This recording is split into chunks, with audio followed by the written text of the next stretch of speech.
Writing, video, internet. High school journalists experience it all in a new Convergent Media Class. A Shawnee Mission Elementary teacher is honored as one of the best by the Kansas State Department of Education. World War II history comes alive as middle school students connect with veterans. And the Shadow checks out a class where students teach students. It's all ahead on this episode of Spotlight on Shawnee Mission. Welcome to Spotlight on Shawnee Mission. I'm your host, Leanne Neal. Technology has changed the way we do a lot of things, including how we get our news and information. Now, a class at Shawnee Mission West is working to better prepare high school students for careers in journalism. Basically, it's like new form media of getting with the times pretty much, taking it out of print, putting it to where people want to see it online, where they can access it whenever they want, because everything's getting faster, so people have less time. Evan is part of a new kind of journalism being practiced in the district's first Convergent Media Class, co-taught by radio TV teacher Kelly Gill and journalism teacher Amy Morgan. The idea in the professional media is that kids have to know how to shoot video and edit video and take pictures and write stories and edit their stories and do everything all on their own if they want to have a successful career. So we wanted our kids to have that opportunity. It was really Amy Morgan's brainchild, and she thought, you know, let's bring both of the worlds together, of the radio TV side and the journalism side, and see if we can't have the kids be more like backpack journalists, and so that they can know everything about each side and just be able to put together an entire story, be able to take pictures and then do a broadcast, a video for it, and put it up on the web. Students from both print and video backgrounds enjoy having the opportunity to expand their horizons. So far I've learned a lot about writing because I come from the video side of it, so this has brought a lot of new experiences. I learned a lot of stuff with like camera work and like, I don't know, broadcasting stuff, so I'm getting used to that kind of stuff.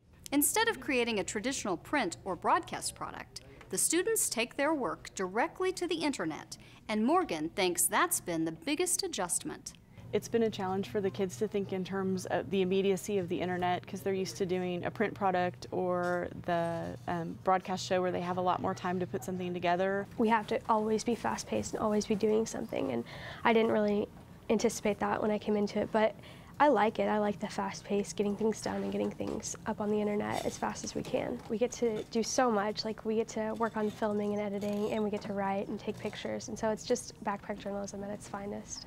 District technology helps students accomplish this. The equipment that we have, that the district has given us, is just tremendous. We wouldn't be able to do this class without that. There's just no way. Morgan says the technological knowledge the students gain will help them in whatever career they choose.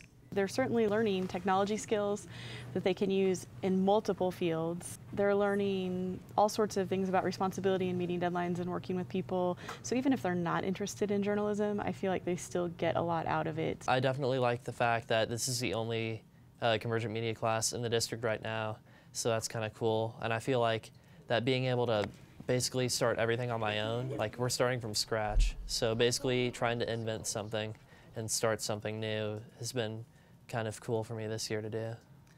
Students practicing stitches and putting on casts. You might think it was a medical school course, but it's happening at Shawnee Mission North in the Health Sciences signature programs. Shawnee Mission North biomedical and pre-medical health science students had the opportunity this spring to learn some advanced medical techniques typically not taught until the 3rd or 4th year of college. We connected with the University of Kansas School of Nursing, and a couple of the instructors in the School of Nursing have come over and are instructing the students on the basics of casting and suturing. All right, now do you see what happens here? All this stuff? Okay, that's not going to hurt her while we're sitting right here, but in 6 weeks, that's just going to rub raw. Interestingly enough, the casting activity was really an eye-opener for some of them because it gives them a perspective from the patient's point of view. At 17 and 18 years old, they're beginning to understand that level of compassion outside of themselves. And in healthcare, obviously, that's huge. With the bones healed and the casts cut off, it's time for students to try their hands at stitching up lacerations on pigs' feet with a little one-on-one instruction from KU nursing instructor Moya Peterson. These are skills that nurse practitioners do. Staff nurses wouldn't be able to do this kind of skill, but unless maybe some of them that work in the OR will do some suturing, but mostly, at least in the outpatient department, this is a nurse practitioner skill. Future nursing student Jessica Bosworth agrees. I plan on going to Emporia State for nursing, and I think it's going to help me in the long run just because I already know pretty much first year nursing already. As a nurse, I'm proud to maybe, spark an interest in some of these kids that they'll choose nursing because we need nurses, and these kids are all bright and they'd be a real asset to the profession. It was so much fun to be here with you guys. I've told Mrs. Ganny, I think you guys do as well or better than my nurse practitioner students. To learn more about Shawnee Mission's Health Sciences signature programs, visit our website at smsd.org. Under the Students tab, you'll find a Signature Programs link. Preparing for a big test can be stressful. Up next, check out how one school gets silly to help students get serious. And we'll meet a Shawnee Mission teacher selected as one of the top in the state.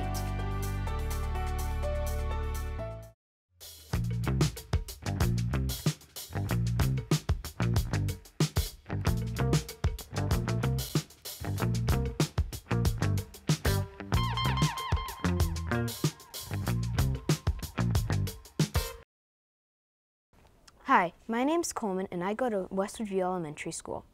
I read the book 11 by Patricia Riley Giff. It starts out when Sam gets out of his bed to look for birthday presents. Up in the attic, he finds a newspaper with his name on it and the word missing.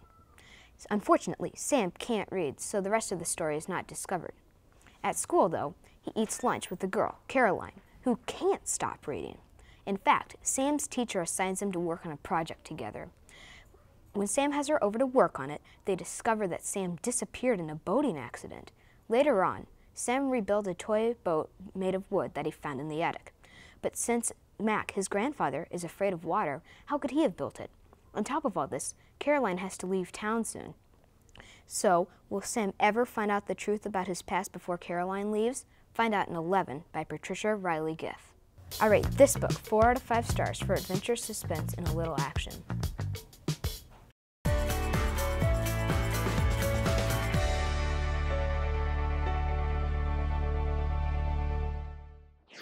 Welcome back. When you've studied hard and done what you can to prepare for a big test, what's left to do? At Marsh Elementary, the answer is party.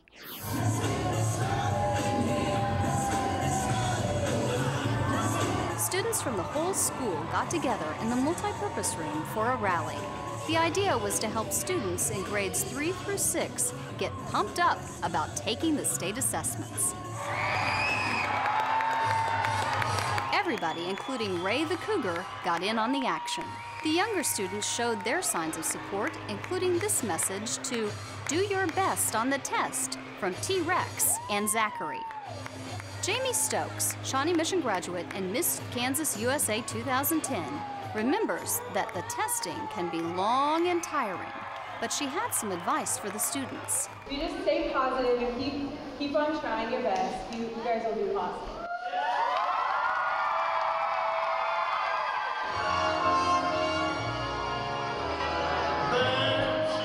With those words of encouragement, it was time to proceed to the Miss Math competition, where contestants demonstrated their command of some math concepts that they might encounter on the test. What type of triangle has 2 congruent sides?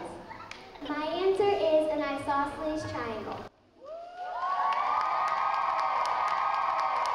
There were contestants representing grades 3 through 6 with 2, well, let's just call them bonus contestants. What is your estimate on the percentage of Marsh students that will meet the standard on the state assessment? My answer is that 100% of students will pass the math test, because I believe that our love of math will bring us world peace. It was an answer that brought cheers from the crowd and the Miss Math tiara.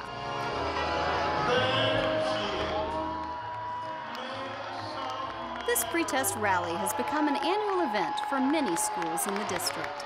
Educators say it not only helps raise the spirits of the students taking the test, but it also helps younger students gain a better understanding of what's ahead for them. I am so excited to have you joining us today in the library for a wonderful reception for our very own Mrs. Robeson. Recently, the Ray Marsh community had another good reason to cheer. Fourth grade teacher Laura Robeson received 2 special honors, the Horizon Award from the Kansas State Department of Education and the Brass Bell Award from Shawnee Mission Medical Center and the Shawnee Mission Education Foundation. We're very, very proud of you for being named a Horizon winner. And as everybody knows, this is an award for an outstanding first-year teacher. The Horizon Award is given to just 32 teachers throughout the state. It recognizes teachers who show great promise and stand out among other teachers in their novice year. The Brass Bell Award includes a $500 grant, which was presented by Shawnee Mission Medical Center President Sam Turner. Then it was Mrs. Robeson's turn to speak. Being your teacher has been one of the absolute best parts of my life. I care about each and every one of you, and this is just really so special. With the speeches complete, it was time for cake, and in a room full of 4th graders, you don't have to ask twice. Between bites, we got a few comments about what makes Mrs. Robeson special. She's a good reading teacher. I stunk at reading before the year, and now I'm like good at it. Well, I think she really deserved it because she's a really awesome teacher, and she's like the best teacher that I've ever had. She has a background in social work, and I just think that gives her just that background of education that helps her to connect with students even more. But she is just relaxed with them, and at the same time has such high expectations for learning and behavior. She's just so encouraging. To me, it's about building relationships with kids and helping them and guiding them in their journey of learning and helping kids become lifelong learners. And that's probably the most important to me, is to instill that love of learning, that curiosity, and to plant that seed so they can take that through the rest of their career as students and then the rest of their lives. Congratulations, Mrs. Robeson. We know you'll keep up the good work.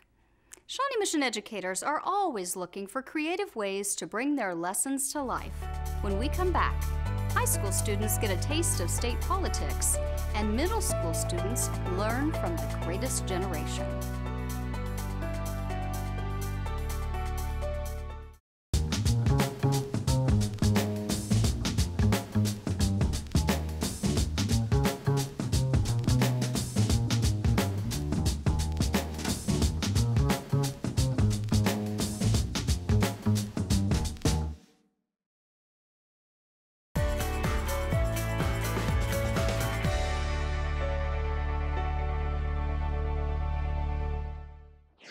Welcome back. Some Shawnee Mission Legal Studies students got a first-hand look at how things work in the state capitol when they took a trip to Topeka. Today is our annual field trip for the Intro to Law students. We bring, it's mostly freshmen, I got a smattering of sophomores in there. And every year we try to get up to the Capitol, take a tour of the Judicial Center, get them to experience, something more than just what's in a book. This is where all things that we talk about in class actually happen. So it's a great field trip for them. The Capitol Center ground covers 20 acres of land. Students toured the state capitol building where lawmakers work. During a tour of the Judicial Center, students actually got to sit in the chairs of the state Supreme Court justices.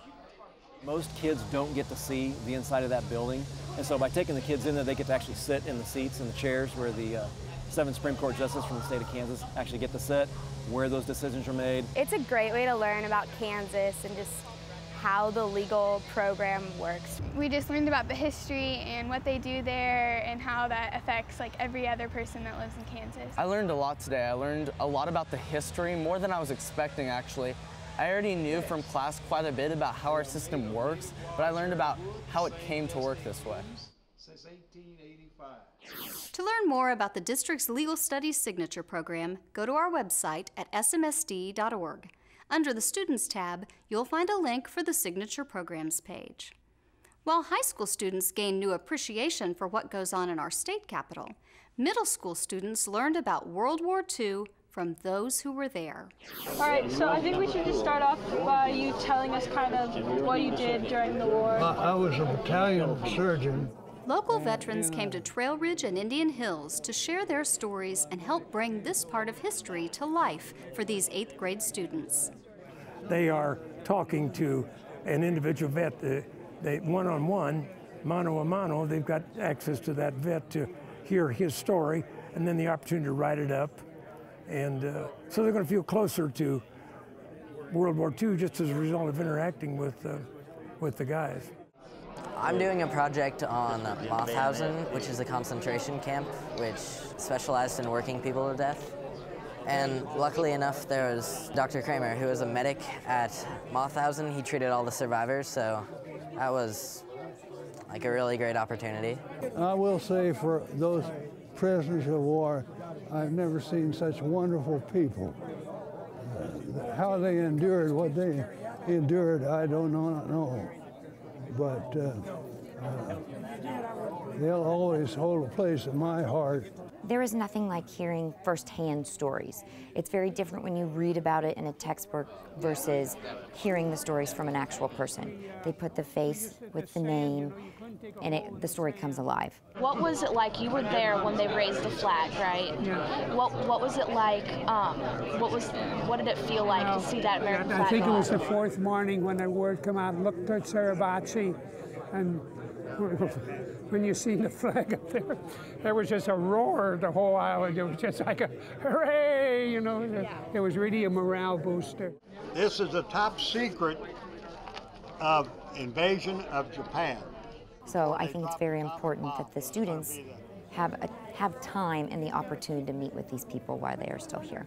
And they truly are the heroes, not the sports stars, the entertainers. It's people like this that make the difference. The elevators are on a big shaft where the planes go up and down from the hangar deck. The hangar deck is where they store planes. Maury Dubinsky was 19, just a couple of years older than these students, when he became a fighter pilot in 1942.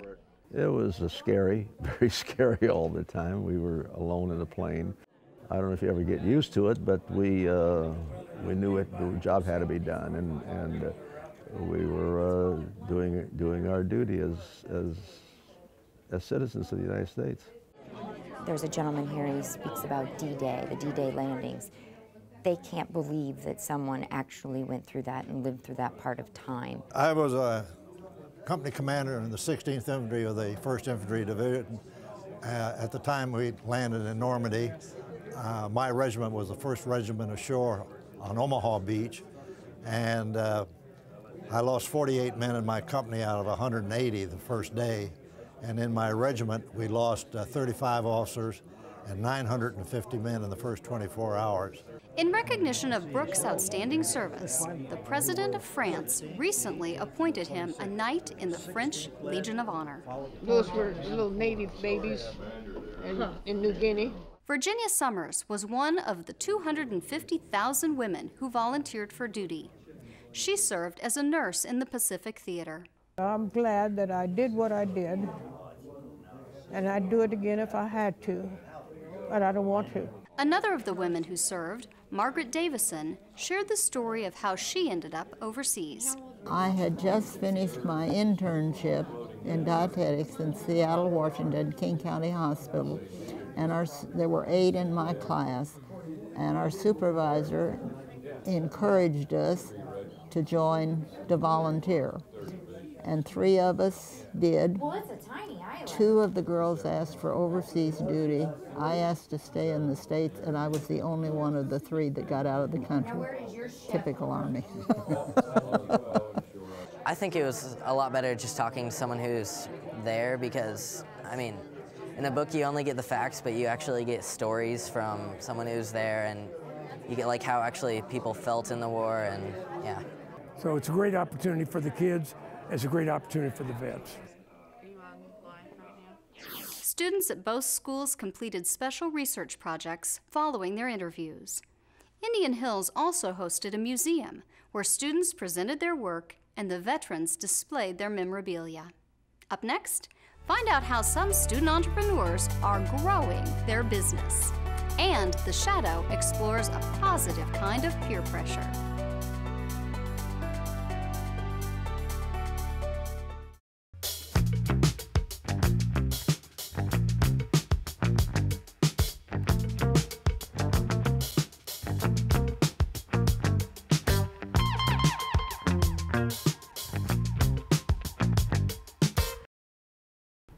Hi, I'm Emma Vaughters, a 6th grader from Belender, and the book that I read was Every Soul a Star by Wendy Mass. This book is about 3 kids named Allie, Bree, and Jack, who are all very different, but each have one thing in common. They are all going to the Moon Shadow Campground to experience a solar eclipse. Allie has lived miles and miles away from civilization for as long as she can remember and plans to live on the Moon Shadow Campground for as long as she can. Bree is quite the opposite. She lives a glamorous city life where she aspires to be a model and has tons of friends to support her. Jack, on the other hand, is an outsider who must go on a school trip to see the eclipse or he will fail science. Will the 3 become friends from being together, or will their differences set them apart? Find out the answer to that and many more things if you read Every Soul a Star. I would rate this book 4 to 5 stars for its great description and great ending. You should read this book.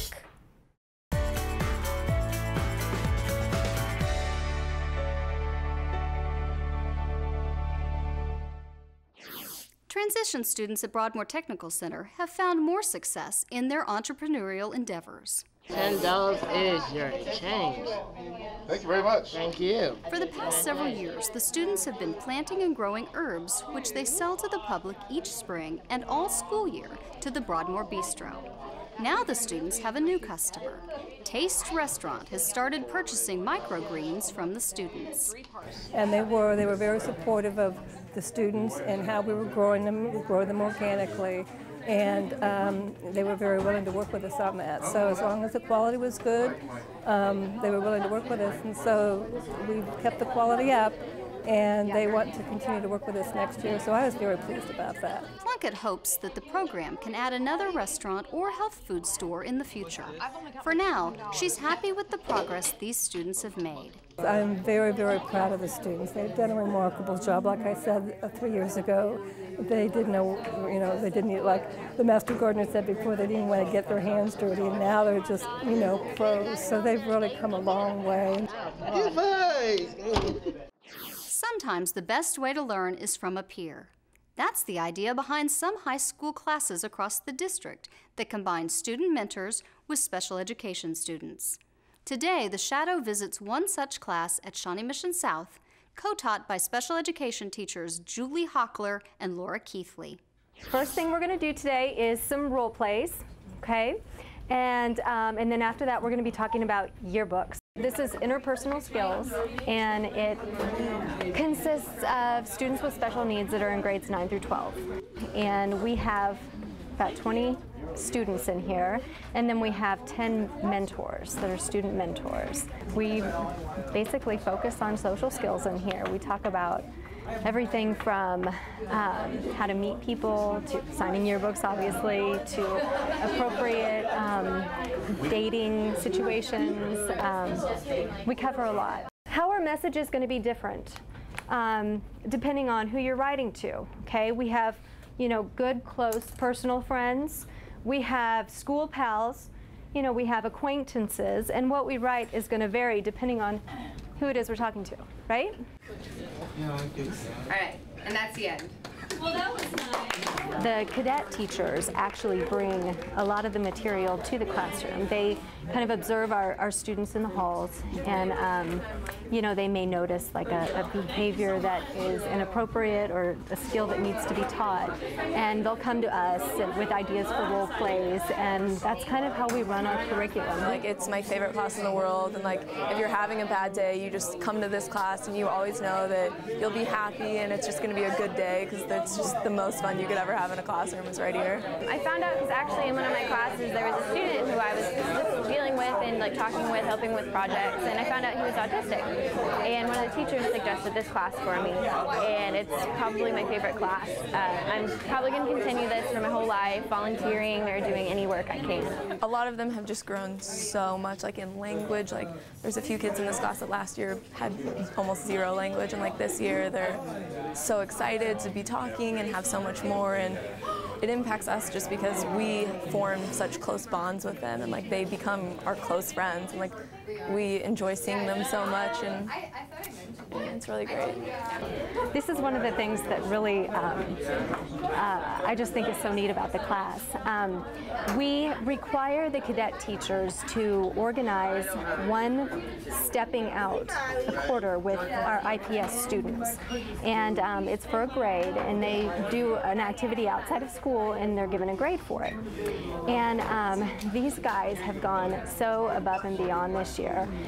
They'll come to class on Monday, and one of our cadets will be like, yeah, I hung out with Peyton and we played video games on Saturday, or some of the girls have gone out together and, you know, they call each other and see each other in the hallways, and really it's been neat to watch those relationships develop. It's so much more than I ever anticipated. What did you bring, Peyton? That's all the time we have for this episode of Spotlight on Shawnee Mission. Thanks to Laura Keithley, Julie Hockler, and the IPS class for letting us see what they do. Join us again as we continue to feature the programs and people of Shawnee Mission who are helping guide students to success. Thank you for watching.